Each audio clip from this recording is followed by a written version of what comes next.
This video will explain how to search America History and Life and retrieve articles.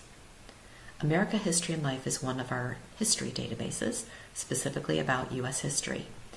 The best way to get there is to go directly to the databases page from the library's homepage. If you know the name of a database, you can look it up alphabetically. But if you forget the name, you can scroll down to the section for the history databases, and you'll see that America History and Life is the first one listed. This is one of my favorite databases to use for U.S. history.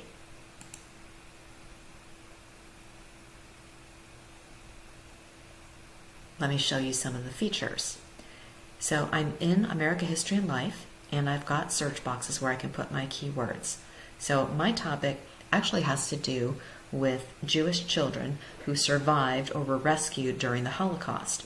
And I'm specifically interested in the U.S. response to that. So that's why I'm looking in America History and Life, because that still has to do with U.S. history, even though I'm talking about the Holocaust. So I'm going to go ahead and put some search terms in here, choose some keywords. The children are Jewish, so those two factors are very important. I need to put those in. And then also I want to find information about children who have survived. So I'm going to actually choose a few different words that kind of mean the same thing. They would be what we would call related terms. And I'm going to explain here in just a minute what I'm doing.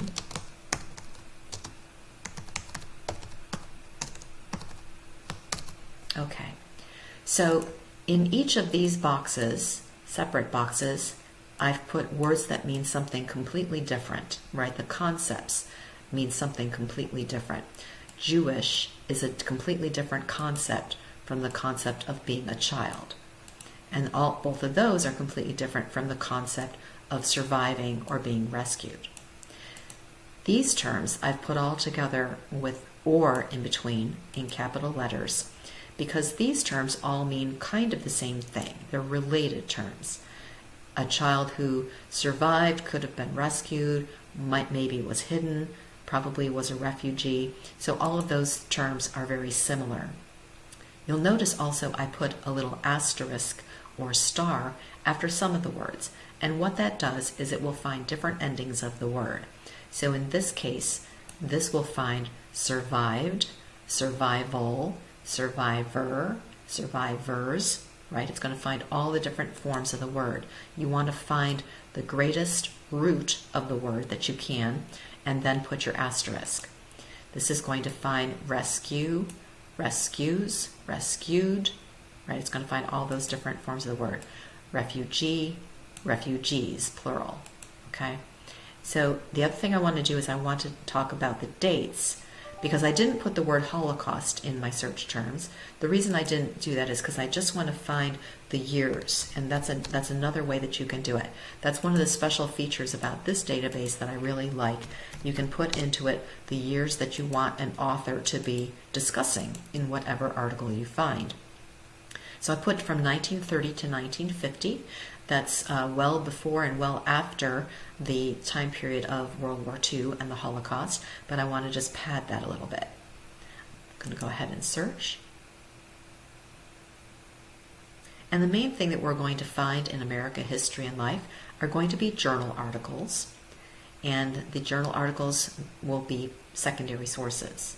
There might be some that might discuss primary source resources, like they might discuss some of the experiences of children who survived, but they're going to be told by a scholar. So it's going to be a secondary source. All right, here are my results, and then I want to see if there's anything here that looks like it may be of interest. So I'll scroll through the titles a little bit and see if any of them look good. If I find something that the title looks interesting to me, one of the things I can do is hover over this little magnifying glass, and you'll see a box pops up that gives me an abstract. So I can look at the abstract and decide if that looks like something I'm interested in. You'll notice that some of these articles, like this one, have a link to the PDF full text, and others do not. So if it has a link to the PDF full text, that means that this article is actually in this database, America History and Life, and I can click on that, and it will open up the PDF for me. So here's my PDF of this article. I'm going to go back to my results list. As I mentioned, some of the articles that are in here don't have a PDF listed next to them. So what if I want to find one of them? So here's one that looks like this might be good. I look at the abstract. I decide that yes, indeed, that looks good. So let's click on the Get It For Me link.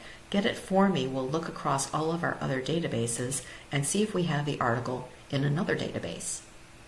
So even if it's not in America History and Life, it might be in another database. It takes a little while for it to load.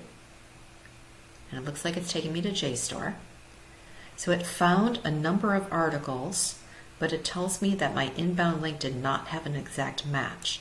So that tells me that the link just broke. There's something wrong with the link. That doesn't mean that it's not here. So we don't ever give up. We keep on trying. So what was the title of my article? Okay. So I want to put in part of that title. Transfer and Resettlement in the United States. I think that would be enough. Transfer and Resettlement in the United States. That's the beginning of the title. So let's see if that's in here. And there we go. Sure enough, we got the article in JSTOR and we're able to download the PDF. Okay, so that's how you can search America History and Life and retrieve articles. If you have any questions, please go to the libraries page and you can chat with us. You'll see a little chat box pops up within the database or on the libraries page, or you can contact your librarian. Good luck with your research.